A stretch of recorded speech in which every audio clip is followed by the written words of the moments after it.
ভিডিওটা কিন্তু আমি স্টার্ট করছি বিকেলবেলা থেকে, আই মিন 6টার পর, 6:30 ওরকম হবে। তো আমার খুব খিদে পাচ্ছিলো সন্ধ্যেবেলায়, যে কী খাবো ভাবতে ভাবতে হঠাৎ করে আমার মাথায় একটা জিনিস এলো যে ডিম টোস্ট বানিয়ে খাবো। তো এখানে আমি দুটো ডিম ফাটিয়ে নিয়েছি, এর মধ্যে দেখো পেঁয়াজ কেটে নিয়েছি, পেঁয়াজ লঙ্কা আর একটু ধনেপাতা। তো প্রথমে পেঁয়াজ কুচিটা দিয়ে দিচ্ছি ওর মধ্যে। আর আমার সারাক্ষণই খাই ইচ্ছে করে, মানে শুধু এটা খাই ওটা খাই সেটা খাই। তো তারপরে আমি এর মধ্যে লঙ্কা দিয়ে দিলাম, লঙ্কা কুচি একটু বেশি করেই দিয়েছিলাম লঙ্কাটা। তার মধ্যে একটুখানি ধনেপাতা আমি কেটে নিয়েছিলাম যাতে একটা ফ্লেভার অন্যরকম আসে, সেই জন্য আমি একটু ধনেপাতাটা ওর মধ্যে অ্যাড করে দিলাম। তারপরে আমি দিয়ে দিলাম স্বাদ মতো নুন। তারপরে এটা ভালো করে কিন্তু আমি সুন্দর করে ফাটিয়ে নেব।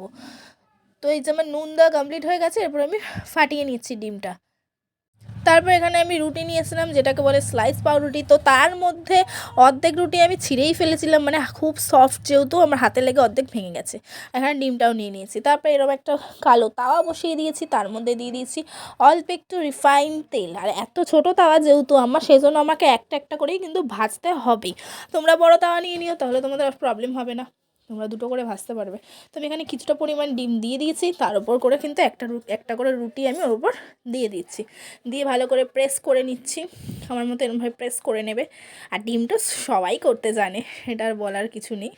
তো তারপর উল্টে পাল্টে সুন্দর করে লাল লাল করে কিন্তু এটা আমি ভেজে নেব।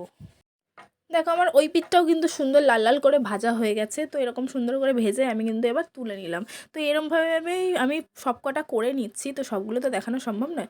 যাই হোক, এবার এদিকে কিন্তু আমি বসিয়ে দিয়েছিলাম চা। তো প্রথমে দুধটা গরম করতে দিলাম, তারপর যাই হোক দুধ চা পাতা চিনি দিয়ে চাটা কমপ্লিট হয়ে গেছে। দেখো কত সুন্দর একটা কালার এসছে। তো এই যে ফাইনালি হচ্ছে এরমভাবে সার্ভ করা হয়েছে। এর মধ্যে দেওয়া হয়েছিল তন্দুরি মেয়োনিজ আর কিষান সস। বেসিক্যালি কিষান সস আমি খুব একটা পছন্দ করি না, আমার দাদাটা এর মধ্যে সসটাকে অ্যাড করে দিয়েছে। যাই হোক, খারাপ তো লাগছিল না, বেশ ভালোই লাগছিলো খেতে। এবার দাদা তাকাচ্ছিল, যেহেতু আমি প্রথমে ওকে একটু ঝেড়েছিলাম যে কিষান সসটা কেন দিয়েছিস। তো কিষান সসটা দেওয়ার জন্য মানে ভালোই হতো ব্যাপারটা। কিষান সসটা আমি একটু পছন্দ করি না, যারা পছন্দ করো তারা অবশ্যই অ্যাড করে খেতে পারো।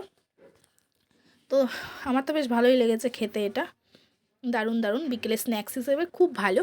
আর এদিকে চা নিয়ে বসে পড়েছিলাম, অম্বল আমার অনিবার্য, অম্বল আমার হবেই হবে। তারপরে আমি এমনভাবে ফু দিয়েছি যে চাটা ছিটকে আমার জিন্সের প্যান্টটার মধ্যে। এবার হালকা কালারে তো দাগ লেগে যাবে, তাই না? সেই জন্যই এবার তারপর একটু চুমুক দিয়ে নিলাম চাটার মধ্যে। তো বন্ধুগণ, আজকের ভিডিওটা এইটুকুই। ভালো লাগলে অবশ্যই লাইক কমেন্ট শেয়ার করতে কিন্তু একদম ভুলবেন না। আর এটা ফেসবুক থেকে দেখে থাকলে অবশ্যই পেজটাকে ফলো করে দিও, আর ইউটিউব থেকে দেখলে আমার চ্যানেলটা কিন্তু সাবস্ক্রাইব করে দিও। টাটা, বাই বাই, ভালো থেকো।